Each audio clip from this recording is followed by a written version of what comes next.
máster en Ciencias en Sistemas y Computación, profesor asociado de la Universidad del Departamento de Ingeniería Eléctrica y Electrónica desde 1990 en el área de sistemas digitales. Es director del Grupo de Microelectrónica de la Universidad Nacional GEMUN, director de la puesta en marcha y posteriormente y vicerrector de la Paz de la Universidad Nacional, consultor en sistemas de seguridad, consultores y control e integración de sistemas, amplia experiencia en diseño de redes especiales para edificaciones en los sectores gubernamentales, corporativos, educativos, hospitalarios e infraestructura vial. Entonces, bienvenidos a esta conferencia y pues la idea es hacer un recuento y 15 minutos al final para preguntas. Bienvenidos, ingeniero Iván Jaramillo. Marcela, muchas gracias y para mí es un honor estar hoy invitado por IEUN a compartir algunas experiencias de todos estos años de vida profesional. Y veo pues aquí conectados a muchos nombres de colegas que fueron alumnos míos y personas a quienes aprecio mucho. Entonces, sin más preámbulo, pues voy a compartir pantalla. Por favor, me confirman que esto se esté viendo e iniciamos.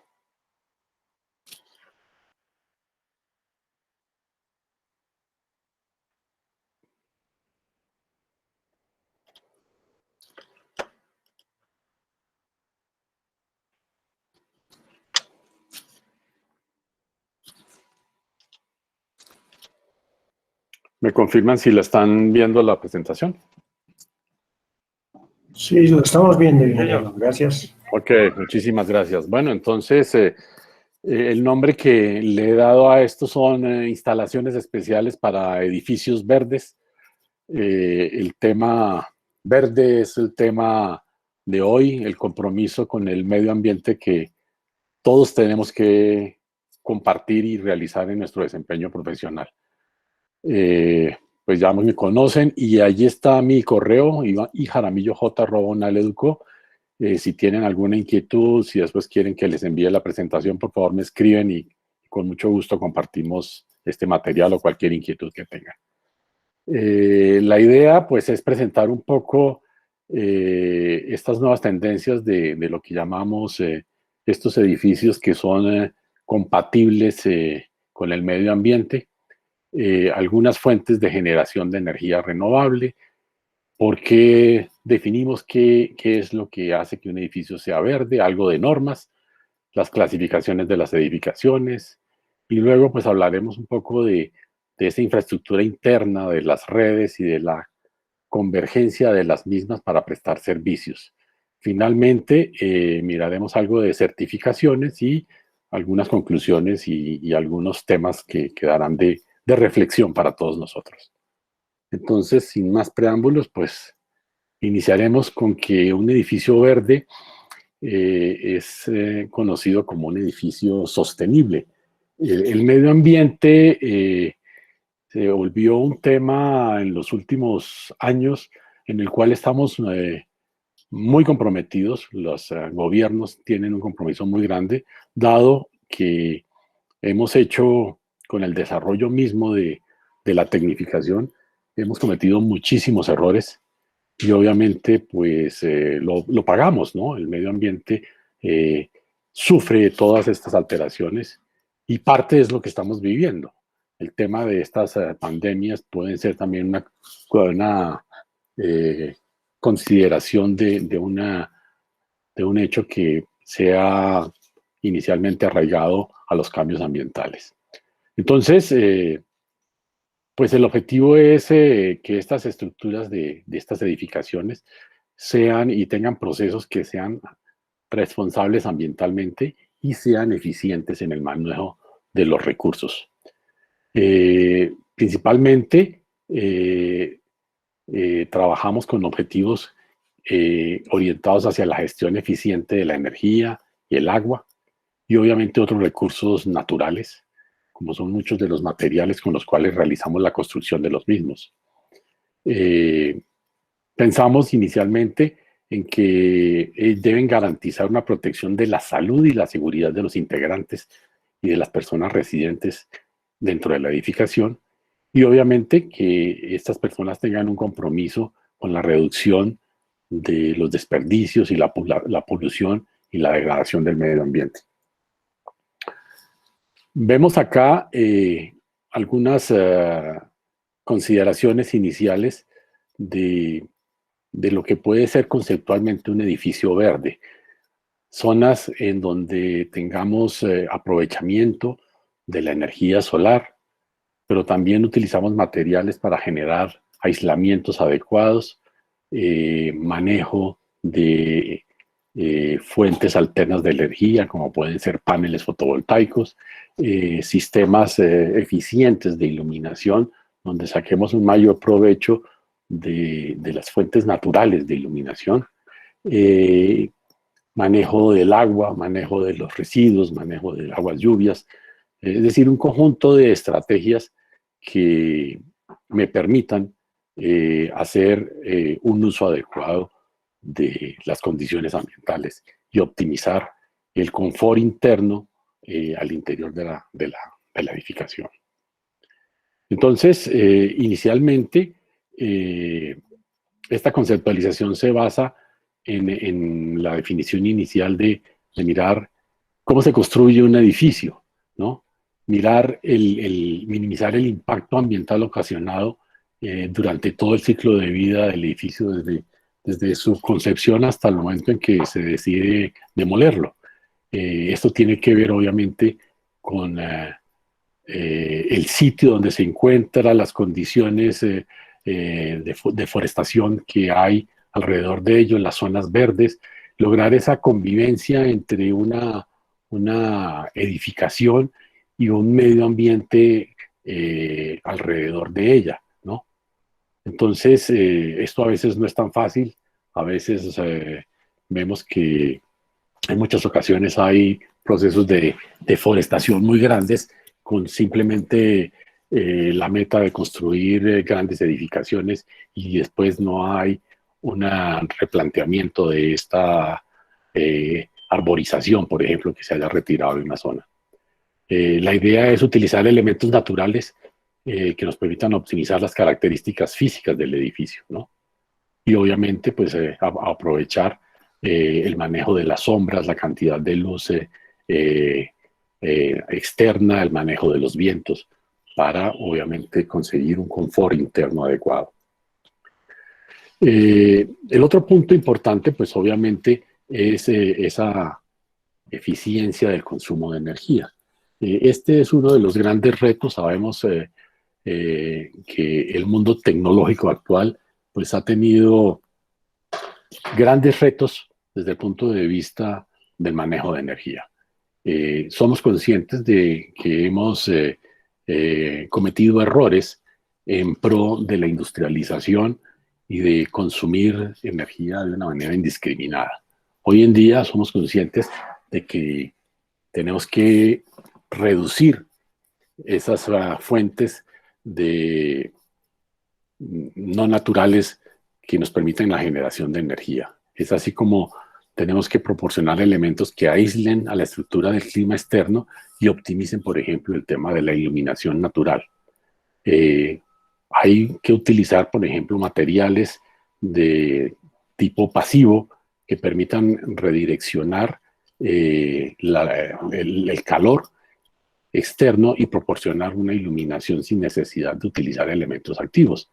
Entonces, este es uno de los principales retos, y es lograr esa eficiencia en el consumo de energía. Hay muchas ideas de cómo lograr este tipo de intercambios. Hay unos que están más en boga que otros. Hoy en día, pues, estamos ante la moda de los paneles solares, la energía fotovoltaica. Ya hablaremos un poco más de esto, pero también puede haber otras fuentes utilizando, por ejemplo, sistemas naturales de aireación, utilizando manejos de materiales para aislamiento, utilizando sistemas que permitan circulación del aire de una manera natural, etcétera. Hay muchas alternativas pasivas inicialmente que me van a permitir lograr ese confort ideal para realizar las actividades como vivir o trabajar en una edificación. Como les mencionaba, pues obviamente los paneles solares son un elemento que hoy en día ha adquirido una preponderancia muy grande.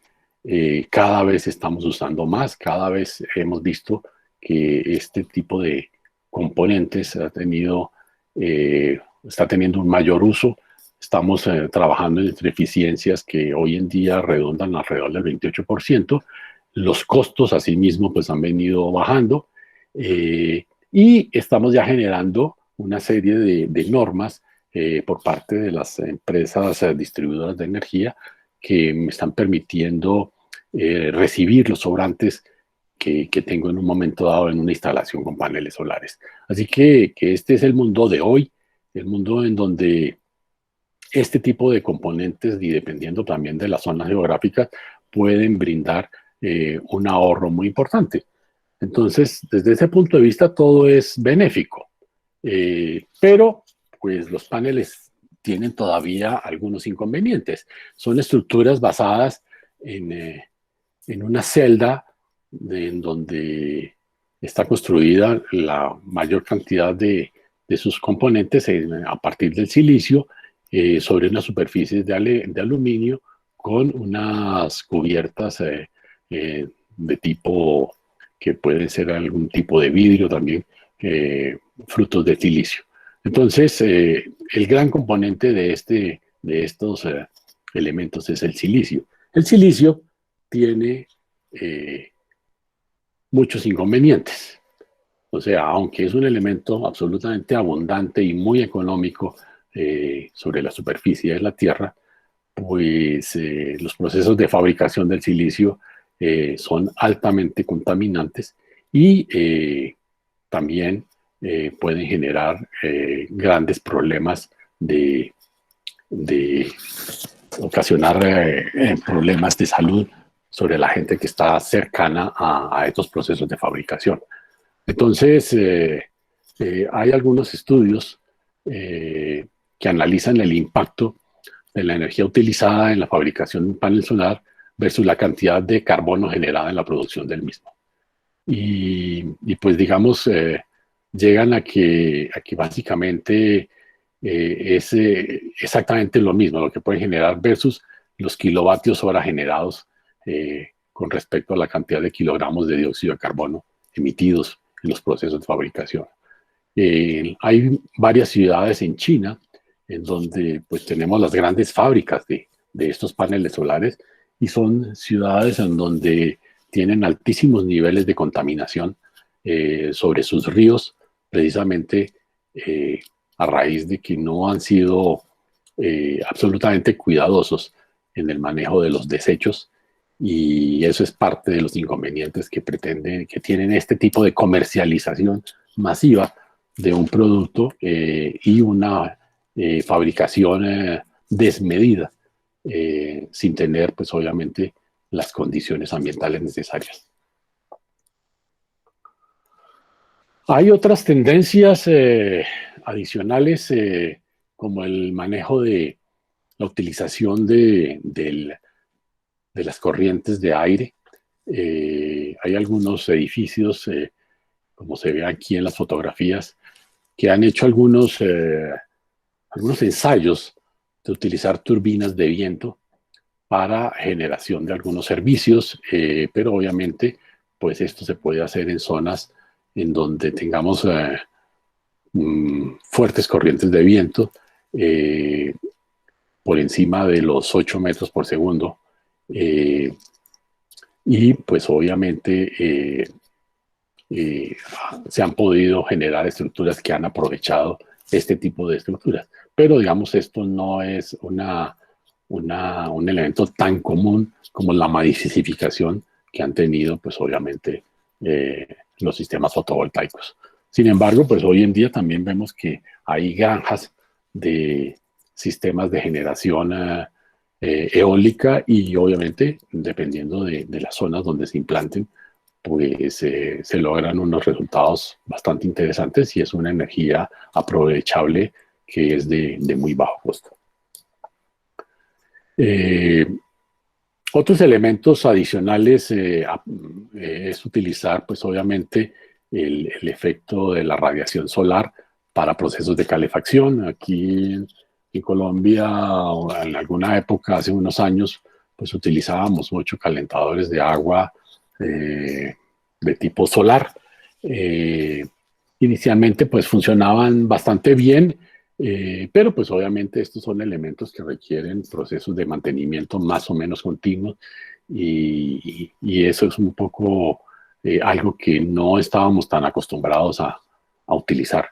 Sin embargo, siguen siendo elementos muy válidos y dependiendo de las regiones del país y dependiendo de los niveles de radiación solar, pues pueden ser elementos que pueden ser aprovechados fácilmente. Otros experimentos para obtener energía compatible con el medio ambiente pueden ser lo que llamamos las fuentes geotérmicas, es decir, zonas en donde hay un intercambio de temperatura con el subsuelo. Aquí hay algunos ejemplos de algún edificio utilizado en Holanda, pero digamos, esto no es tan común. Yo creo que nosotros aquí en Colombia este tipo de principios no lo hemos aprovechado, teniendo zonas, por ejemplo, en la zona de Boyacá, en donde tenemos sistemas termales que podrían en un momento dado aprovecharse para generar algún tipo de transferencia de ese calor en energía y aprovecharlo al interior de una edificación. El otro punto importante fuera del tema energético es el manejo del agua.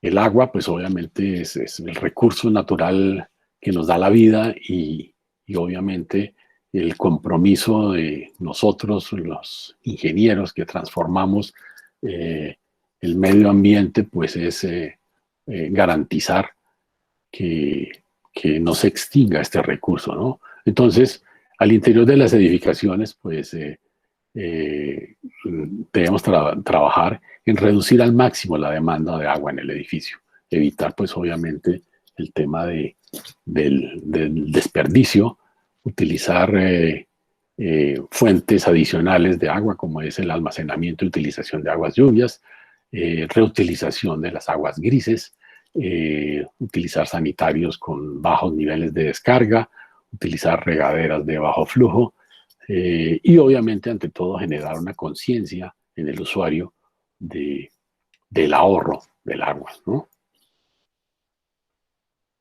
El otro punto adicional es el tipo de los materiales que se usan en los procesos de construcción de la edificación. Nosotros vemos, por ejemplo, en países como Estados Unidos y Canadá, en donde la fuente de construcción, la construcción general de las edificaciones está basada mucho en el uso de la madera. Y obviamente hay procesos de tala de bosques de manera impresionante para utilizarla en construcción. Nosotros aquí en nuestro medio no usamos tanto la madera, más bien tenemos otro tipo de materiales, el ladrillo, a partir de ciertas arenas y arcillas que tenemos en nuestro medio, pero igual en la fabricación de los procesos de ladrillos vemos que se hacen de manera artesanal y obviamente generan unos niveles muy altos de contaminación. En departamentos como Cundinamarca y Boyacá vemos en todos estos, en muchos chircales de estos, pues un manejo inadecuado muy artesanal de cómo se hace el proceso de fabricación del ladrillo y obviamente el nivel de contaminación que estos pueden generar. Sin embargo, pues hay una tendencia muy fuerte a utilizar materiales alternos, aunque digamos en nuestro medio todavía vamos lento en en este tipo de consideraciones. Y obviamente es muy importante también considerar materiales que no sean contaminantes ni cancerígenos. Pero un caso muy curioso aquí en Colombia, por ejemplo, es que todavía no hemos logrado una concientización del uso del asbesto dentro de los ambientes de la construcción. Todavía hay empresas que producen y trabajan con este tipo de materiales y no hemos logrado todavía tener una reglamentación adecuada para evitar este tipo de materiales. Sin embargo, pues yo creo que día a día se está haciendo más conciencia en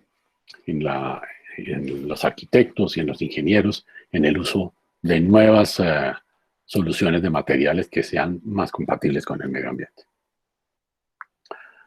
El otro punto es lo que denominamos nosotros la optimización de las operaciones y el mantenimiento del edificio. En esto no somos muy conscientes. Nuestra idiosincrasia todavía no nos permite que tengamos la conciencia de que todo lo que hacemos tiene que tener un proceso de servicio y de mantenimiento y que tenemos que garantizar en el tiempo la operación adecuada de cada edificación. Entonces, la estructura no es solo verde por su diseño y su construcción, sino también por la forma como se opera y se mantiene. Y dentro de ese proceso de operarla y mantenerla, pues las personas que están al interior de ella deben ser conscientes de su compromiso con el medio ambiente y tener siempre presente las técnicas de reciclaje de materiales, de ahorro de agua, de ahorro de energía. Y la idea, pues, es que todas estas acciones, no solo lo que está ocurriendo dentro de la infraestructura de la edificación, sino las prácticas que se están haciendo, puedan ser monitoreadas para, obviamente, lograr tomar mejores decisiones sobre lo que está ocurriendo y cómo se está manteniendo la infraestructura. Entonces, aquí es donde, cuando hablamos de centralizar la información, es donde entramos en el mundo de estas redes, de todas las redes que tenemos que no solo pensar en su diseño y operación, sino en los servicios que van a prestar para la consolidación de una edificación. Entonces, finalmente, ¿qué nos define que un edificio sea verde? Obviamente, esto se aplica a distintos tipos de edificaciones, desde una casa hasta un edificio de una corporación, pero pues obviamente importante tener en cuenta dónde está ubicado y cuando se hizo la ubicación, pues obviamente qué se sacrificó de ese medio ambiente que rodeaba esa casa.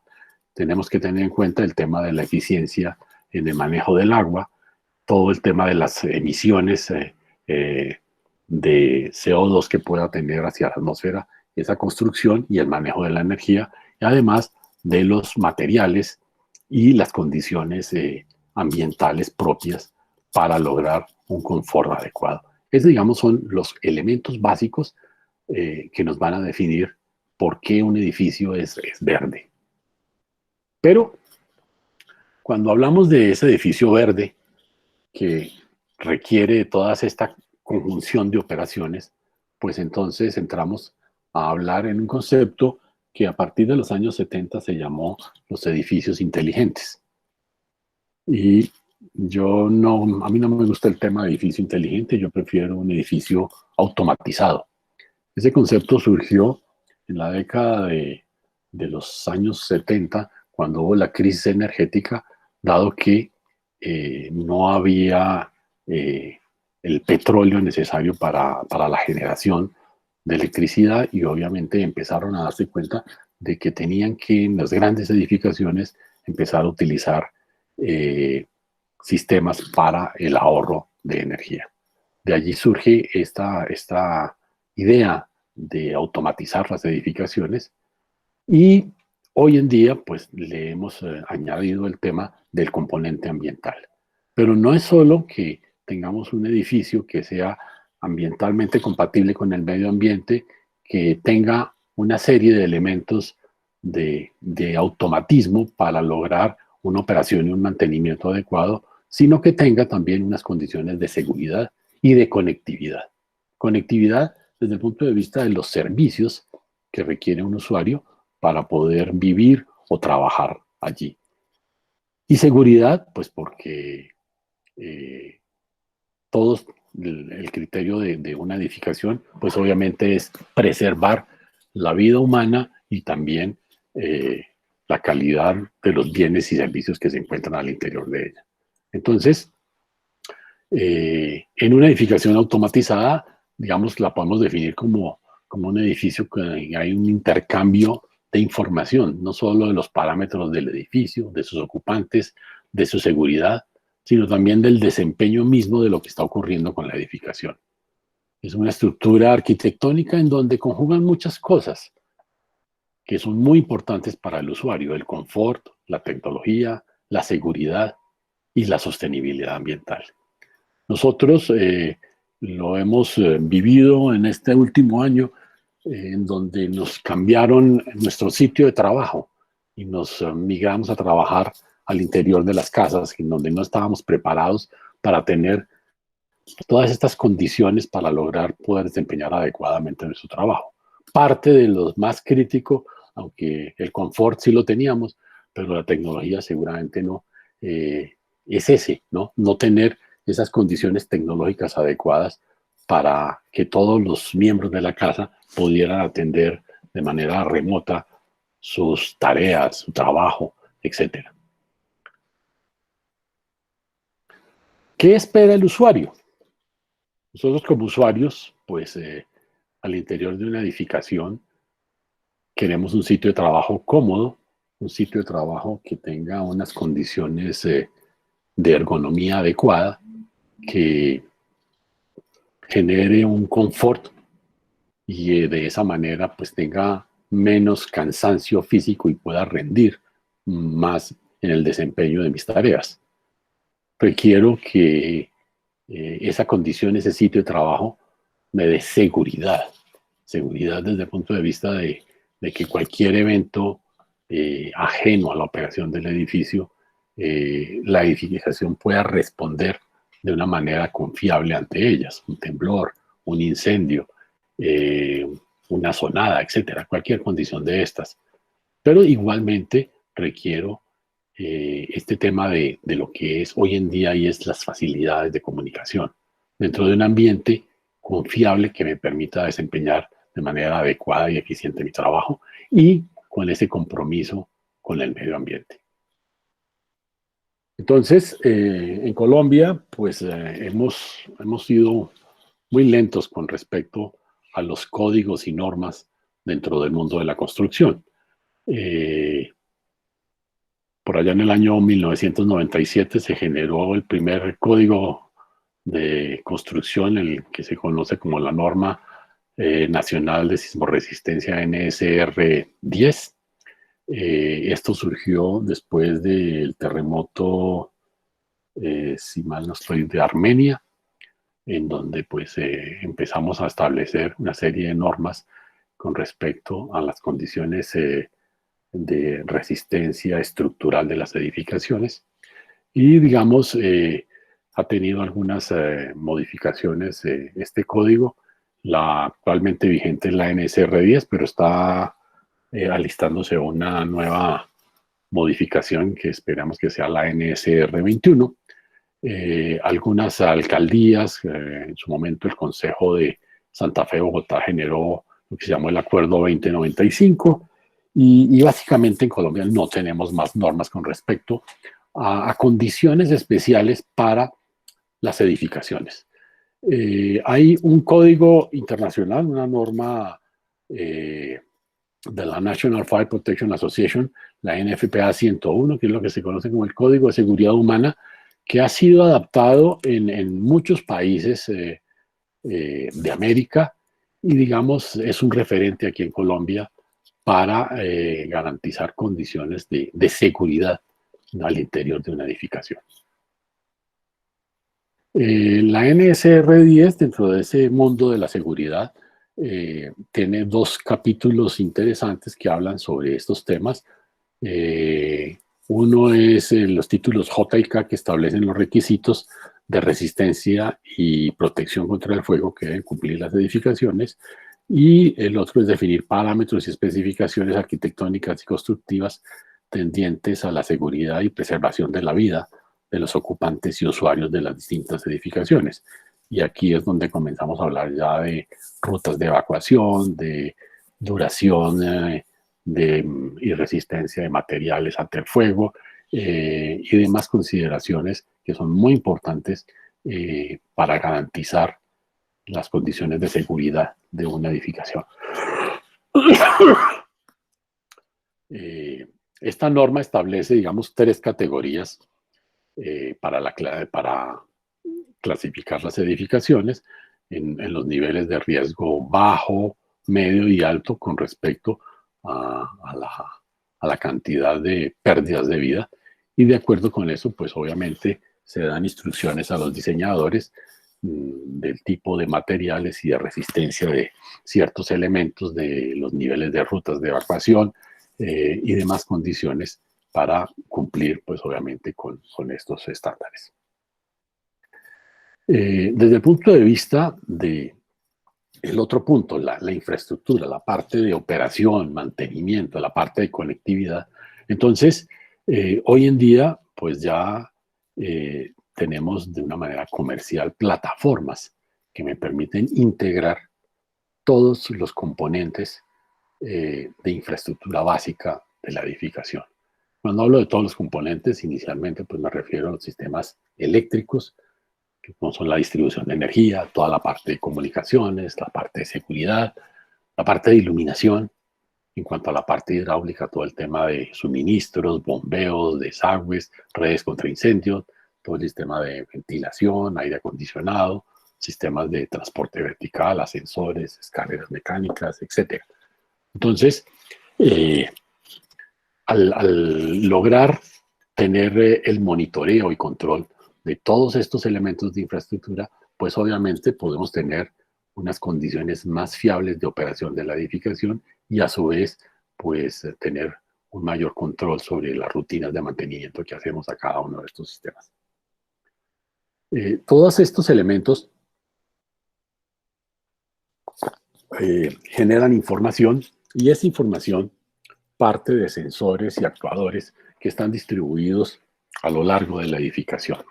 La forma de integrar el transporte de todas estas informaciones se hace a través de una red de cableado estructurado, que es una forma de lo que, digamos, sería un sistema capaz de integrar tantos servicios de voz, datos, video, control, automatización, bajo una plataforma estandarizada y abierta al interior de la edificación. Obviamente, estos sistemas tienen la manera de estandarizar la transmisión de información para integrar los diferentes medios y poder soportar pues toda clase de tráfico de información y permitir el control de los procesos y la administración de la edificación. Los sistemas de cableado estructurado comenzaron a popularizarse, yo diría que a partir de la década de este siglo, de los 2000, y hoy en día pues tienen un impacto muy grande en el interior de una edificación. Como ingenieros electricistas y electrónicos, inicialmente en el diseño de las redes, pues se contemplaba exclusivamente el diseño de los sistemas de cableado para la distribución de electricidad convencional. De pronto se hacía un cableado adicional para la parte de telefonía, y de pronto otro cableado adicional para llevar señales de televisión.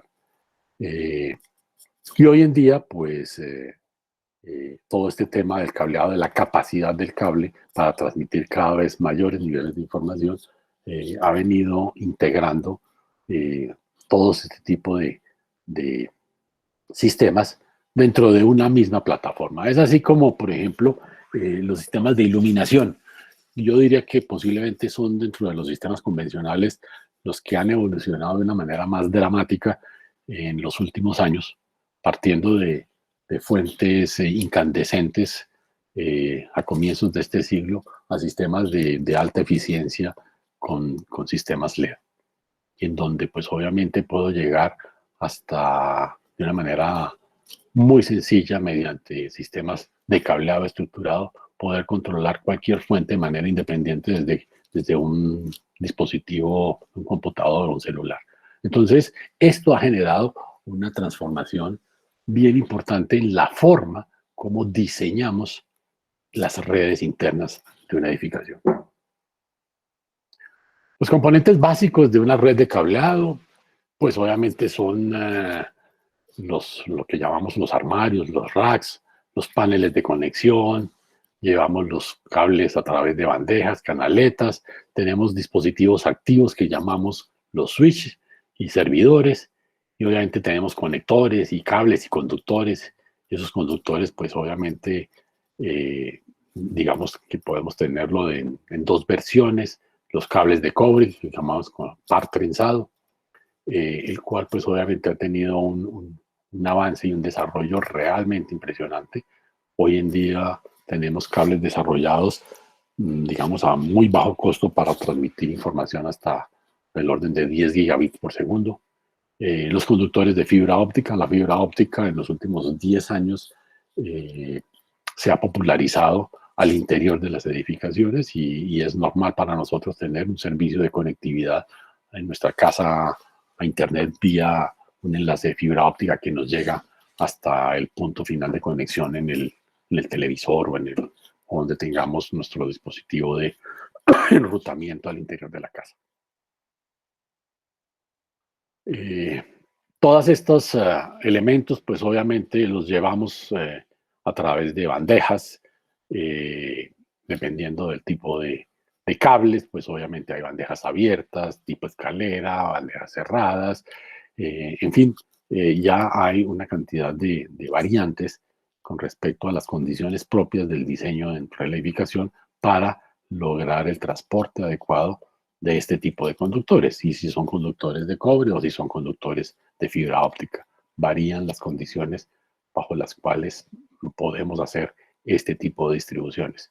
Esta es parte, digamos, de los nuevos desarrollos a los que se enfrentan los ingenieros electrónicos y los ingenieros electricistas cuando hacen el diseño de instalaciones propias de redes dentro de un edificio.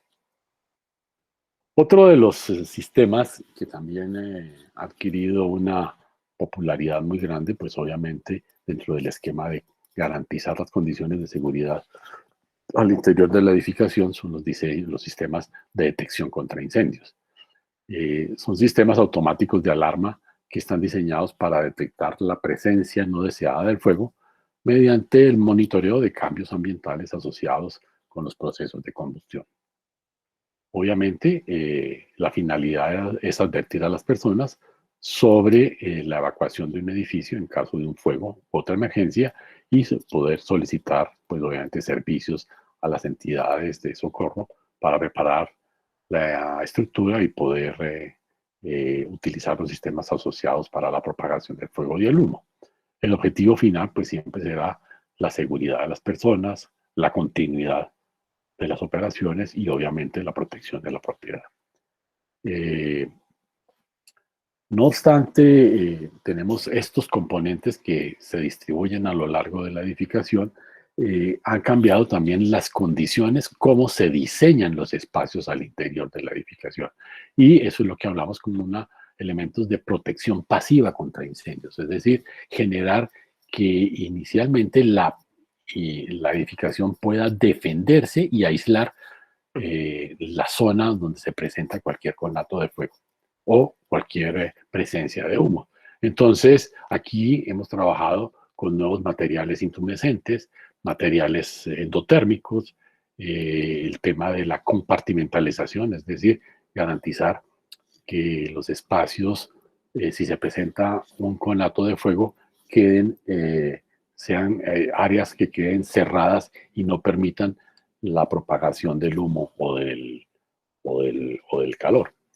Esto es un concepto que, digamos, está empezando a tomar fuerza en los últimos años, pero, digamos, hace, no sé, 20 años no se hablaba de este tipo de cosas en un edificio. Hoy en día, pues, son temas que son muy importantes dentro de la fase de diseño. Todos estos componentes, todos estos elementos, pues obviamente se basan en una red de dispositivos que son lo que llamamos los dispositivos de inicio, que son los elementos sensores que reciben una información y de lo que está ocurriendo en su entorno ambiental y envían esa información a un sistema central de control. Hay unos aparatos de notificación que son los dispositivos que van a recibir información por parte de la central del panel central y generarán, pues obviamente, una notificación lumínica o acústica sobre la zona que está siendo afectada para poder avisar a las personas de que hay una condición de un conato, por ejemplo, conato de incendio. Y también estos componentes pues tienen una interfase que se puede conectar con todos los sistemas del edificio para obviamente el manejo de puertas, para el manejo de la iluminación y garantizar, por ejemplo, pues que la propagación del fuego y el humo pueda quedar compartimentalizada en una zona y evitar pues obviamente el desastre total en la edificación. Otros elementos adicionales dentro de este mundo de brindar seguridad al interior de la edificación, pues lo que llamamos los propios sistemas de seguridad, sistemas que son una colección de mecanismos que permiten el monitoreo continuo del ingreso de personas, bienes y acciones al interior de una edificación. Eh, Básicamente, la prioridad de un sistema de seguridad, pues obviamente es prevenir, después detectar, corregir, determinar y recuperar. Siempre será las acciones básicas que debe tener todo sistema de seguridad y que obviamente pues ha tenido también un desarrollo eh, muy grande en estos últimos tiempos de todo tipo de condiciones, ¿no? Eh, Algunos principios básicos de esa seguridad, pues obviamente eh, se basan en que hay un proceso de identificación, un proceso en donde ese usuario se autentica, hay una autorización y puede haber un registro para crear un historial de las acciones de lo que ha pasado, digamos, al interior de la edificación. Esto se traduce en componentes básicos como sistemas de detección de personas, sistemas de apertura de puertas, apertura de ventanas, sistemas de control de acceso, etcétera. La gama de componentes y elementos que se han desarrollado en los últimos años dentro de este mundo de la seguridad es gigantesca. Igualmente, los costos de implementación también han venido cada vez reduciendo y, digamos, se volvió un elemento absolutamente natural. Hoy en día, cualquier sistema mínimo de seguridad que puede conseguir uno para una casa, lo puede instalar uno mismo y el costo es muy bajo, en donde uno puede tener detección de movimiento, puede tener detección de apertura de puertas, puede tener cámaras de circuito cerrado de televisión y todo eso manejado desde un simple celular. Entonces, hay una convergencia de todos estos elementos y igual pues son componentes que se volvieron fundamentales dentro del interior de una edificación.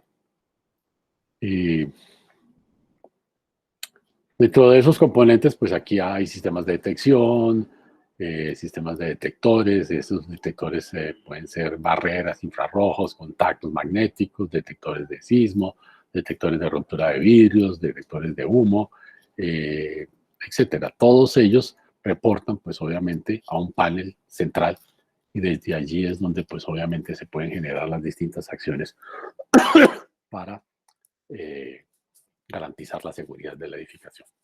La estructura siempre será una unidad de control que tiene detectores en donde hay avisos al exterior cuando ocurre algo y también hay anunciadores al interior de la edificación para hacer avisos a los ocupantes de la misma de la circunstancia que está ocurriendo. Los sistemas de control de acceso pues también han evolucionado de una manera muy interesante. Todos hoy en día están basados en conectividad sobre una red, y es esa famosa red de la que hemos venido hablando, son compatibles con la red TCP/IP, con distintas condiciones, es decir, es un control de accesos, es una cerradura electrónica que pues obviamente se la doy a ciertos usuarios y que puedan ingresar a determinadas zonas, ¿no? Las tecnologías han variado muchísimo desde las tarjetas de proximidad, tarjetas inteligentes, hasta sistemas de identificación biométrica que están bastante en boga, con huella digital, escaneo, sistemas de reconocimiento facial, etcétera. Estos de reconocimiento facial que han venido fallando en este último año porque no reconocen a la persona con tapabocas, pero bueno, eso es parte de lo nuevo que hemos venido viviendo durante esta época de la pandemia. Todos estos sistemas se apoyan en una plataforma que permite ver lo que está ocurriendo al interior y al exterior de las edificaciones, y es lo que llamamos el circuito cerrado de televisión. Aquí ha habido también un desarrollo realmente gigante en los últimos 30 años con respecto a este tipo de tecnologías. Partimos de tecnologías de sistemas de video analógicos a lo que tenemos hoy, sistemas de video digital con cámaras de muy alta resolución. Entonces, pues la idea es monitorear de manera continua, grabar la información, ¿no? Porque pues no sirve tener solo la visualización, sino que el registro de estas señales quede almacenado, y obviamente esto es lo que va a servir para después realizar un proceso de seguimiento. Vemos que hoy en día esto se ha popularizado de una manera importante. Prácticamente en cada edificio nuevo que se construye hay una plataforma de circuito cerrado de televisión donde se monitorean obviamente los ingresos, las zonas de parqueo, las zonas comunes, pero también algunas zonas del exterior de la edificación. Y todas estas informaciones son almacenadas en distintos medios que posteriormente sirven para hacer seguimiento de cualquier acontecimiento que haya ocurrido al interior de la edificación. Entonces, como mencionaba, pues el desarrollo tecnológico del circuito cerrado de televisión ha sido realmente impresionante, y la idea final es que hoy hay una convergencia total a que las señales de video en muy alta definición se transmiten vía estas redes de cableado estructurado, no solo alámbricas, sino también de manera inalámbrica. Dado que hoy en día, pues digamos, el canal típico es de 10 gigabits por segundo, pues el video se han generado técnicas de compresión digital y obviamente se puede mandar por allí y funciona de una manera bastante confiable. Entonces, son elementos que se han popularizado, que básicamente ya contamos siempre con ellos y que obviamente forman parte de esa plataforma de integración de lo que es una edificación. Todos estos sistemas generan información. Hace 40 años pues, teníamos que tener personas especializadas como en cada una de estas áreas para mirar en un gran edificio qué estaba pasando con cada uno de estos sistemas. Viene un desarrollo en plataformas de software y de hardware muy interesante, que es lo que llamábamos los BMS, los Building Management System, sistemas de administración de las edificaciones, que permiten de manera integrada generar la interconectividad de todos estos sistemas. Hace 30 años, cada firma generaba sus propias plataformas y únicamente permitía la conectividad de sus sistemas.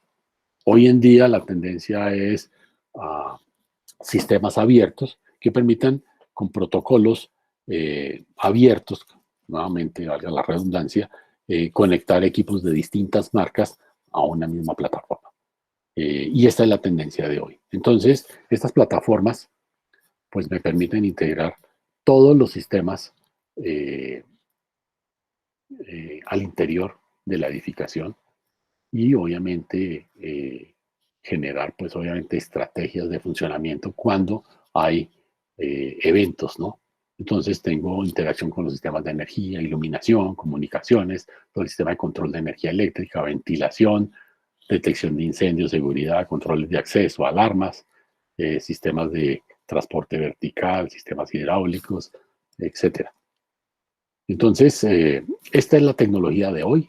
Esto no estamos hablando de sistemas que tengan unos costos muy elevados. Lo que sí tenemos que tener en cuenta es la forma como se diseñan las redes para poder hacer la escalabilidad y la interconexión de todos estos sistemas al interior de una edificación. Partimos, pues obviamente, de la información que vamos llevando desde distintos sistemas y distintas áreas de la edificación a través de redes de cableado estructurado hacia cuartos de telecomunicaciones y que de allí converjan a esos puntos donde tenemos el control de nuestro sistema de integración de la edificación. Se basan, obviamente, en una plataforma computacional con unas interfaces hombre-máquina que permiten de una manera muy sencilla mirar el comportamiento de cada uno de los componentes y llevar, pues obviamente, el registro de las distintas variables para poder mirar acciones como la toma de definir cuándo hay que hacer ciertas rutinas de mantenimiento o cuándo hay que tomar determinadas acciones, cuando pasan determinadas consideraciones, cuando determinados eventos dentro de la edificación. Entonces, este nivel de automatización que logramos con estas plataformas que son prácticamente un sistema a escala pequeño al interior de una edificación y cada vez son más fáciles de ajustar y de configurar y permiten cada vez un mayor número de puntos de señales a monitorear y controlar. Pero obviamente, pues la versatilidad de esto se basa en que el edificio haya sido planeado con sus redes para lograr llegar y traer la información de cada uno de estos subsistemas. Entonces, cuando hablamos de todos estos elementos de conectividad, pero también de compromiso ambiental, se ha dado un movimiento muy interesante y es hacer procesos de certificación de una edificación. Varias, digamos, grupos consultivos en el mundo han desarrollado algunos estándares para certificar edificaciones. Uno de esos estándares que se usa en América es LEED. LEED es Líder en Eficiencia Energética y Diseño Sostenible. Es un sistema de clasificación de edificios con un estándar internacional que es voluntario y se basa en el consenso y los criterios de mercado para desarrollar edificios sostenibles de alta eficiencia. Se basa en un marco completo que evalúa la eficiencia del edificio para cumplir los fines de la sostenibilidad. Hace énfasis obviamente en el desarrollo de dónde fue configurado el edificio, la eficiencia en el manejo del agua, la eficiencia energética, la selección de los materiales y obviamente esa calidad del medio ambiente interior.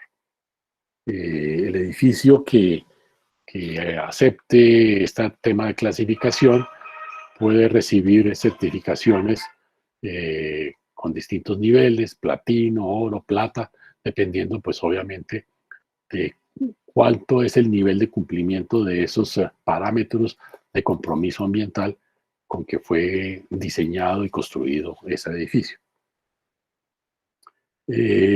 Básicamente, pues fue creado para definir el grado de sostenibilidad de un edificio, para promover, pues obviamente, prácticas de proyecto integradoras para la totalidad del edificio y reconocer, pues obviamente, que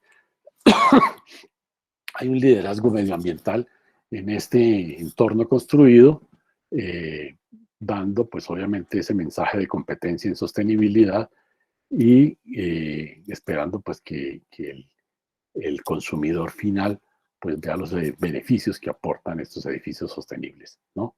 Esto obviamente ha generado pues una transformación en el mercado de la construcción No todos los edificios que se hacen actualmente pues, son pensados en este tipo de certificaciones, pero los que sí son pensados, pues obviamente hacen un esfuerzo por lograr algún tipo de nivel dentro de estas certificaciones, y ese es, digamos, un mensaje muy interesante que muchas constructoras le están dando, pues obviamente, a la sociedad. Se basan en categorías, aquí hay, dependiendo pues de una tabulación, dependiendo de los compromisos en cada una de las áreas, en el terreno, en la eficiencia del agua, en lo que es la energía y atmósfera, materiales, calidad del ambiente, innovación de proceso de diseño, tienen una tabulación, y dependiendo de la forma como logran cumplir con esos criterios LEED, pues van a obtener o no unos puntajes. Y al final, pues se totaliza la puntuación, y dependiendo pues de lo que obtengan, obtendrán una clasificación en oro, plata, platino, etc. Finalmente, pues los aspectos básicos es consideración sobre el terreno, sobre la eficiencia del agua, la energía, la innovación y el proceso de diseño, los materiales y la calidad del ambiente interior. Todos estos capítulos generan distintos niveles de puntuación. Entonces, finalmente lo que planteamos es reducir, ¿no? El uso de energía entre un 24 y un 50%, las emisiones de CO2 hasta un 39%, el manejo del agua hasta un 40% y el manejo de los residuos hasta un 70%.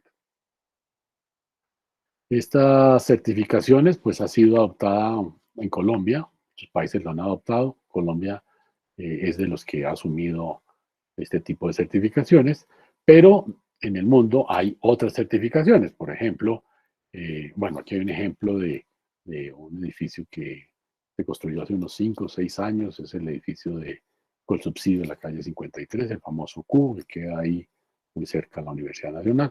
Y este fue un edificio, pues obviamente que ha tenido, tuvo todos estos temas presentes en su fase de diseño, no solo en el manejo de materiales, no solo en los ahorros en energía, sino también en la integración de redes para lograr, pues obviamente, ese compromiso de funcionalidad, ¿no? Este fue un edificio que tuvo una certificación LEED, creo que fue de plata, me parece. En Europa hay otros certificadores como el DGNB, que son siglas del Consejo de Construcción Sostenible en Alemania, y básicamente, digamos, miran más o menos los mismos puntos que una certificación de tipo LEED.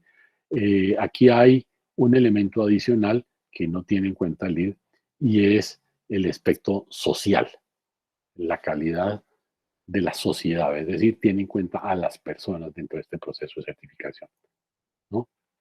Se basa, pues obviamente, a través de certificados, mirar que se respete el medio ambiente, el ahorro de los recursos naturales, que sean eficientes también desde el punto de vista económico. Este no solo mira ese aspecto social, sino también mira, digamos, la forma óptima del compromiso del edificio dentro del punto de vista económico, y optimizar el confort de los usuarios. Eh, Como les digo, este tipo de certificación, pues tiene, digamos, esas dos diferencias con respecto a la certificación LEED. Uno es el parámetro económico y el otro parámetro es el parámetro sociocultural y funcional. Es decir, tiene en cuenta a las personas que van a estar habitando la edificación. Hoy en día, aquí en Colombia, pues una constructora hace un esfuerzo muy grande, construye, no sé, un edificio de vivienda, digamos, determinado, hizo el esfuerzo de que tuviera algún tipo de certificación LEED, pero utilizan esa certificación pues como un gancho de venta, pero finalmente al usuario final eh, pues no tiene mucha interacción con el desempeño posterior de lo que pasa dentro de la edificación, ¿no? Entonces se utiliza más como una estrategia comercial y no como un verdadero compromiso con el medio ambiente de las personas que van a habitar allí. Algunas conclusiones con respecto a esto, pues obviamente es que el medio ambiente es responsabilidad de todos nosotros, ¿no? Siempre que afrontemos cualquier proceso de diseño, eh, toda la fase de planeación y construcción, pues tenemos que tener nosotros la responsabilidad como ingenieros de ese compromiso con el medio ambiente. En los procesos de diseños, pues obviamente la idea es masificar eh, las condiciones de confort y seguridad y flexibilidad de las edificaciones, y ese debe ser el reto para nosotros. Tenemos que considerar el tema de la convergencia de las plataformas tecnológicas que faciliten la operación y administración de las edificaciones y la oportunidad y calidad de la información sobre las variables propias de una edificación para garantizar una rápida respuesta ante cualquier contingencia. Es un reto de nosotros como diseñadores el empleo de nuevos materiales sostenibles y de nuevas estrategias bioclimáticas. Y los cambios y retos con la masificación del IoT, el Internet de las Cosas, que obviamente van a transformar mucho de lo que hacemos hoy en día. La tecnología sigue avanzando y a veces va por delante de las condiciones como podemos nosotros apropiarla para el beneficio nuestro. Hay nuevas tecnologías en el mundo del cableado y la conectividad. Cada vez los mismos alambres de cobre me permiten llevar mayores niveles de información. Pero tal vez hay una consideración final. Eh, Usábamos el diseño de una edificación, lo hacía un ingeniero electricista experto en redes eléctricas y hacía todos los temas de distribución. Y las redes especiales, pues las realizaba un ingeniero electrónico. Pero hoy en día está pasando de que a través de esas redes especiales, esas redes de comunicación, también estamos llevando potencia, ¿no?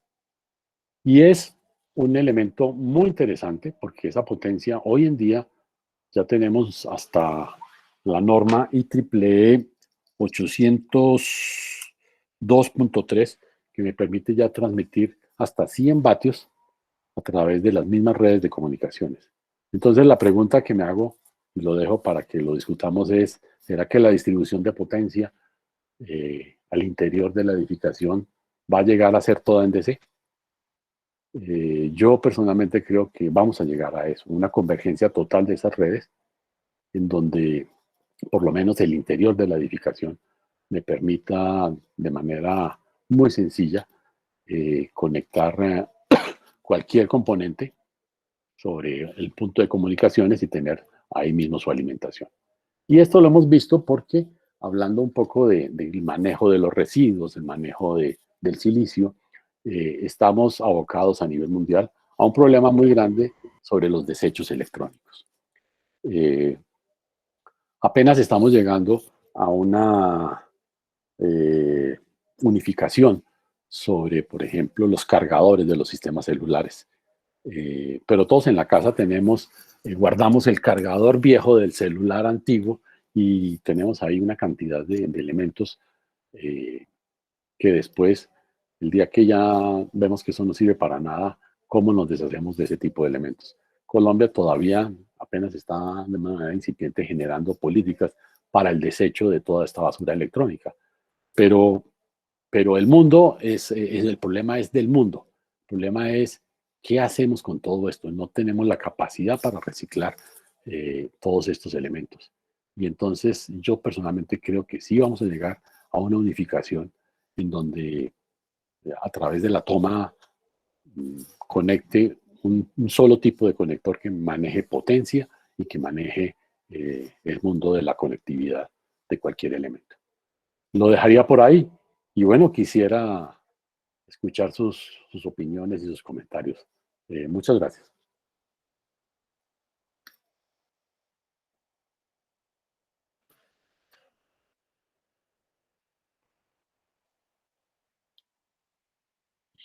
Quien desee hacer la pregunta, por favor, activar el micrófono.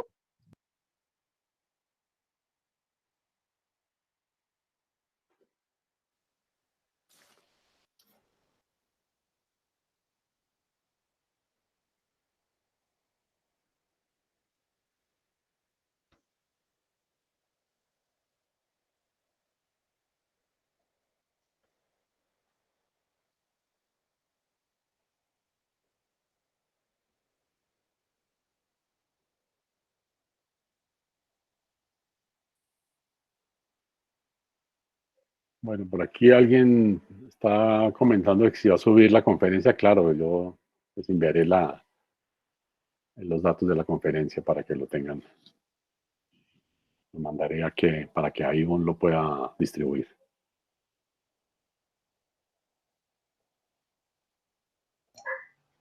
Buenas tardes, ingeniero. Quería pues hacerle una consultica de pronto. ¿Usted qué opina frente a esa visión de obviamente la conectividad en DC en baja tensión, pero con estos otros elementos como las licuadoras, neveras, digámosle aparatos que tienen motores de inducción y que igualmente pues digámosle la electrónica de potencia para estos elementos pues sería algo costosa? Mire, Daniel, yo personalmente creo, sí, claro, obviamente, como le digo, todavía hay camino por recorrer, ¿no? Pero, pero ante lo que está viniendo, es decir, vamos a hacer procesos de conversión, procesos de cambio de ese tipo de motores. Con seguridad vamos a llegar a eso.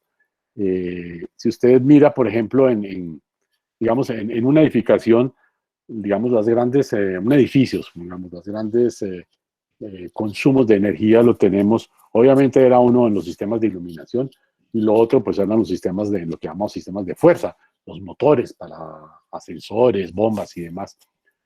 Pero si uno va al detalle, por ejemplo, los sistemas de bombeo, todos están partiendo inicialmente ahora de que hay un sistema de control eh, de velocidad del motor.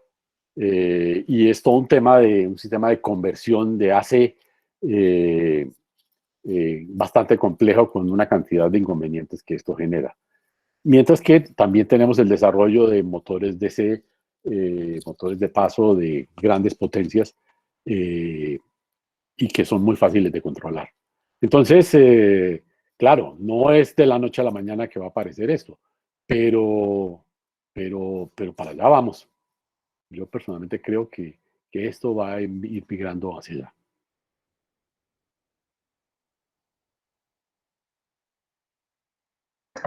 Vale, muchas gracias, ingeniero. Con gusto. No sé si alguien más tenga alguna inquietud.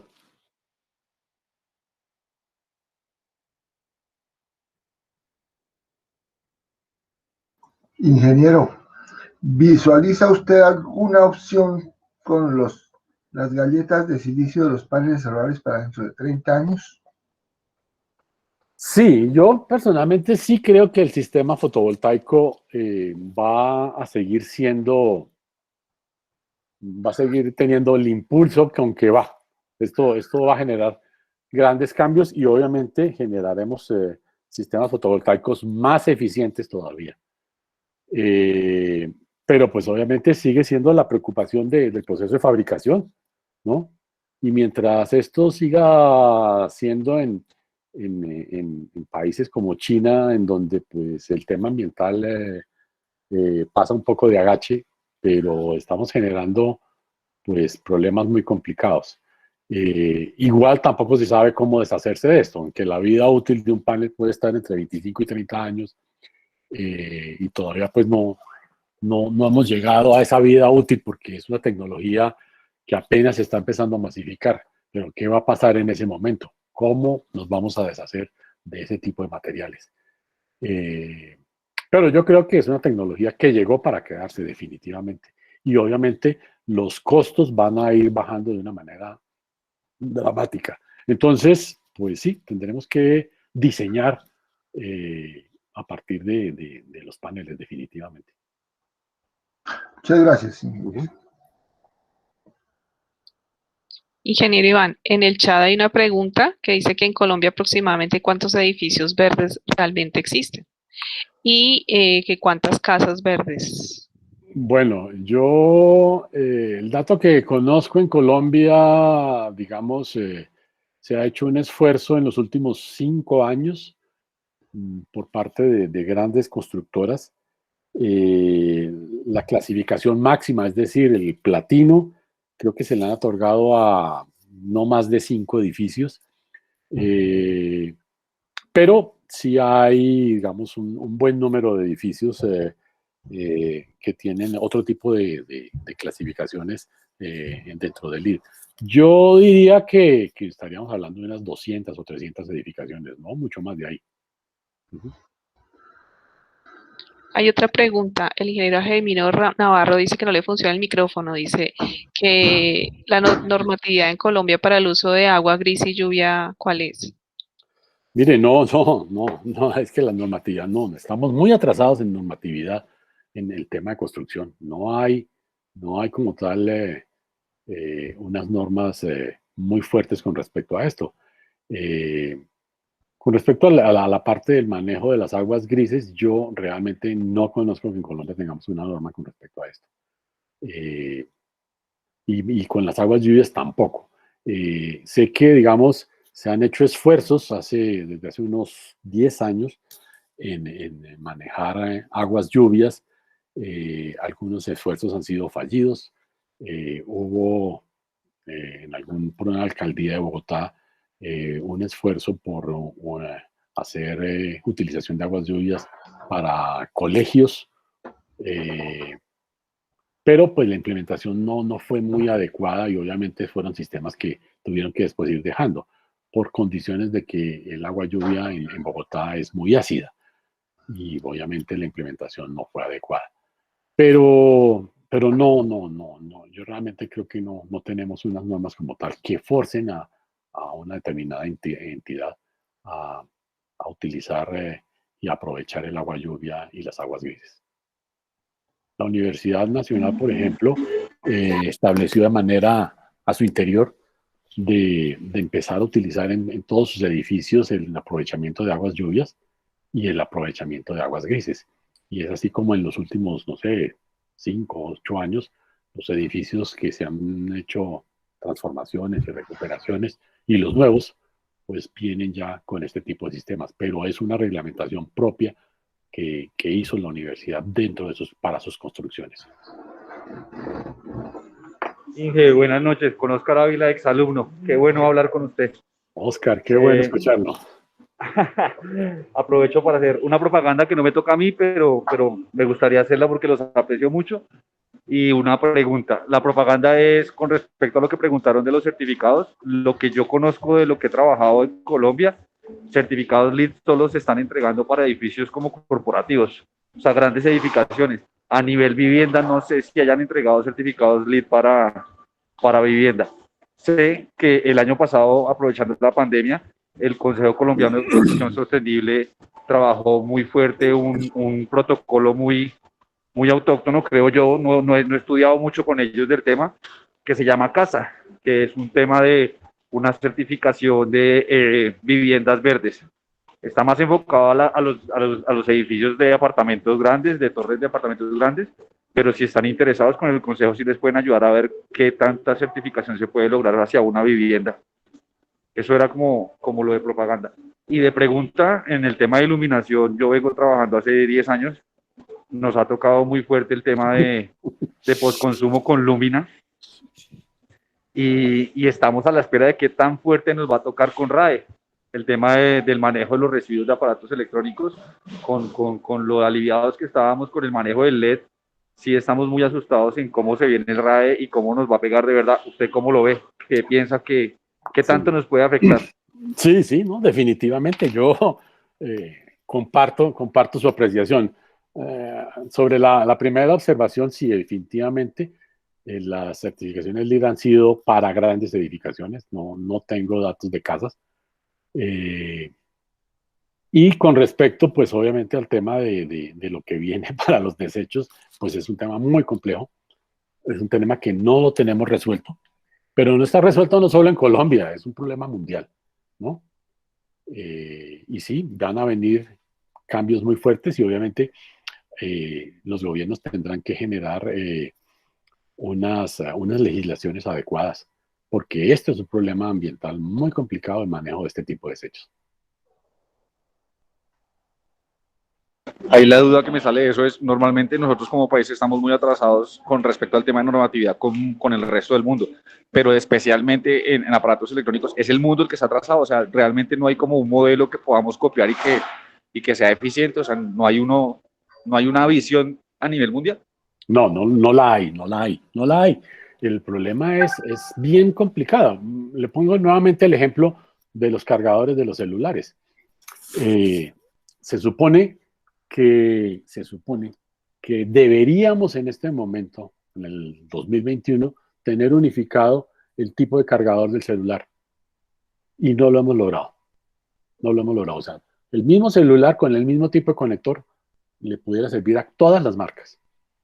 Y no lo hemos conseguido, ¿no? ¿Por qué? Pues porque obviamente hay intereses comerciales muy fuertes. Y entonces, pues nada, seguimos generando un problema de unos desechos. Y ahora la vida útil de un celular, estamos hablando de 3 4 años. ¿Y qué hacemos con eso? ¿No?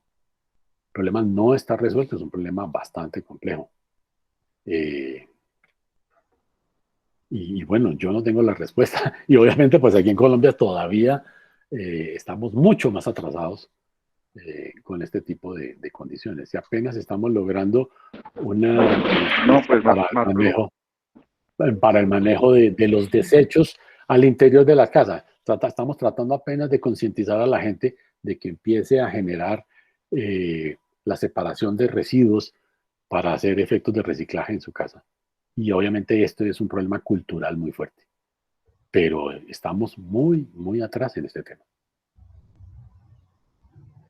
no, pues dígame, me dejó muy preocupado. Sí, con el tema de iluminación, tratar de que los clientes acepten Retilab, que tiene un modelo americano y modelos europeos, y hacer entender a veces a los importadores de iluminación con el tema de Lumina, que también estaba copiado de otros modelos, cómo hacer para que sin existir un modelo del cual uno pregarse y decirles, mire, es que funciona en otro país, que lo cumplamos, va a ser muy difícil.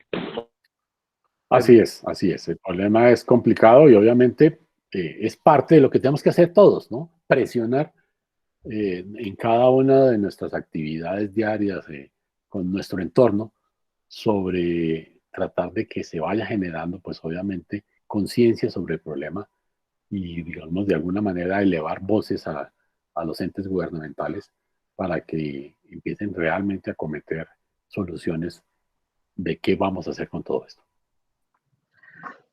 Una pregunta, Iván. El tema de los chutes de basuras, los edificios tienden a mantener el chute porque eso es una comodidad que permite que usted se deshaga de todo por el chute y no recicle y no separe y no Claro. deposite donde debe ser. Y lo otro es el sistema para cargar vehículos en las edificaciones, en los parqueaderos privados de cada unidad. ¿Cómo cree que se va a manejar ahora? Bueno, entonces son como dos cosas. Evidentemente es muy cómodo el tema del chut, ¿no? Cuando uno vive por allá en piso 20, pues es muy, muy cómodo para uno que simplemente salga de su apartamento y fácilmente se deshaga de todos los desechos a través de un chut. Pero esto tiene que cambiar, tiene que cambiar. O sea, si vamos a hacer reciclaje y separación de desechos en la fuente, pues obviamente tenemos que llevar nuestras 3 bolsas de manera separada hasta el punto donde tenga previsto la copropiedad para hacer su deposición.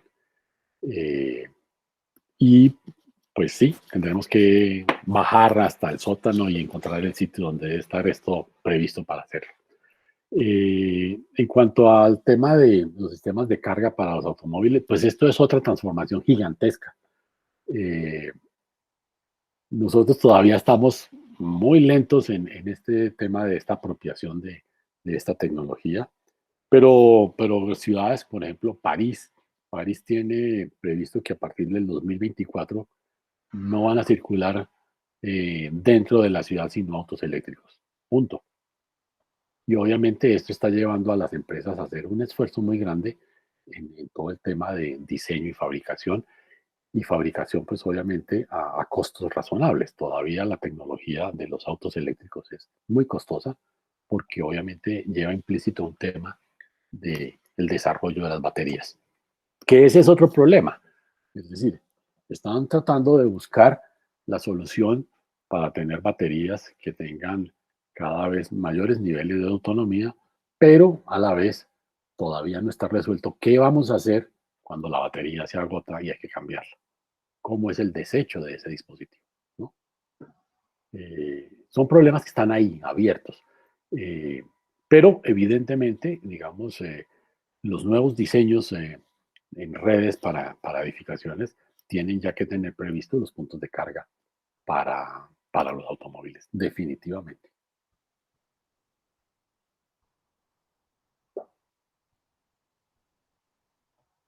Ingeniero, en el chat, la ingeniera Paula Catalina Acuña pregunta, bueno, dice que gracias por su presentación, y para la tarifa actual de electricidad y subsidios para instalaciones fotovoltaicas, ¿cuál es el dimensionamiento óptico con relación al consumo energético para una instalación residencial?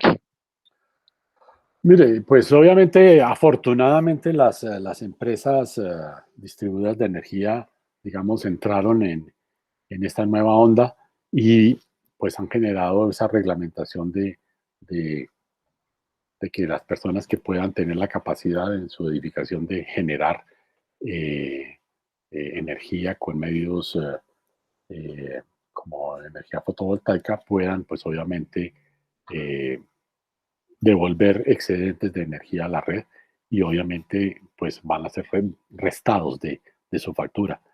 Esto ya, digamos, está más o menos normalizado y lo están haciendo.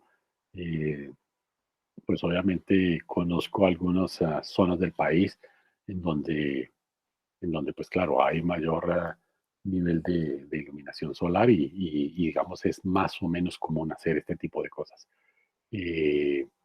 No conozco las cifras porque pues obviamente van a variar de acuerdo a las superficies de paneles solares que tengan en, en su entorno, pero por ejemplo en la sede de La Paz, que es la nueva sede de la universidad en el Cesar, logramos montar un área importante de paneles solares, con 300 paneles solares, y estábamos generando del orden de 100 kVA.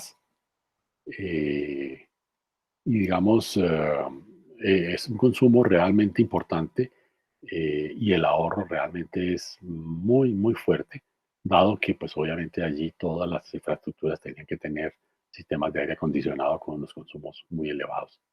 Entonces, sí, es una tecnología pues que irá afianzándose día a día y obviamente las empresas distribuidoras de energía pues ya son conscientes y está normalizado que ellos pueden recibir los excedentes, ¿no?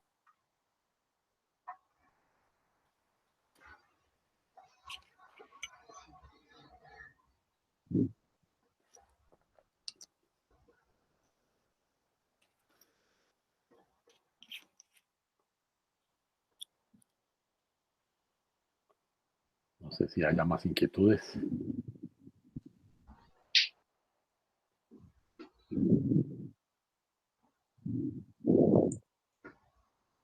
Bueno, creo que ya no hay más inquietudes. Muchas gracias, ingeniero Iván Jaramillo, por esta interesante presentación y pues actualizarnos en este tema.